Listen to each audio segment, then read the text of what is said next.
Jakobi Meyers signs a 3-year, $33 million deal, and this kind of helped move along the Darren Waller trade, right? Because Jakobi Meyers and Devontae Adams and Mac Hollins and all the other pieces, it was going to be hard for Darren Waller or someone else to step up. And last year, Jakobi Meyers actually scored a couple touchdowns, but he also had a nice little target share. Okay. And we've seen historically Jakobi Meyers command in the neighborhood of 20 to 25% of the targets. And last year was at 22%.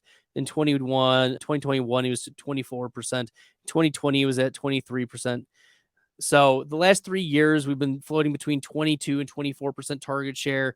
Plus, you add in the Devontae Adams target share of 30+%, and there just wasn't room for Darren Waller. So the signing of Jakobi Meyers is going to be fine. I just think that it's not going to be a lot of upside. Like, we look at the game logs for Jakobi Meyers last year, and in 2022, we saw a top 8 week, a top 10 week, and a top 10 week. So 3 top 10 weeks. That's it. Mostly we see like wide receiver 37, wide receiver 33, wide receiver 39, wide receiver 45, wide receiver 28, wide receiver 69, wide receiver 45.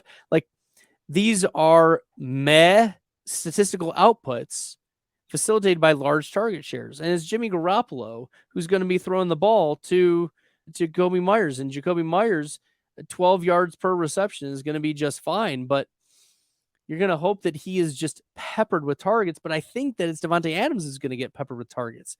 So I don't like Jakobi Meyers as like an upside pick, unfortunately. Like, I think he's going to be a solid floor PPR value, and right now Meyers is going as wide receiver 46, so a back end wide receiver 4. I guess that's fine. He was wide receiver 29 last year in fantasy points per game in PPR.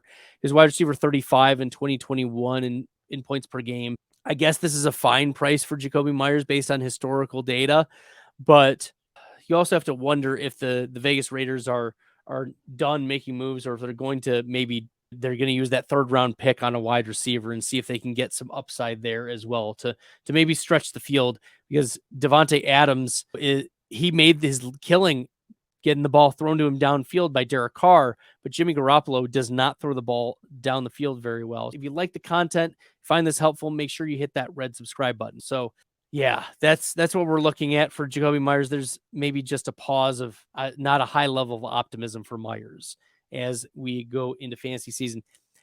Appropriately priced on Underdog is just not a player that, like, give me Michael Thomas at wide receiver 51 over Jakobi Meyers at wide receiver 46.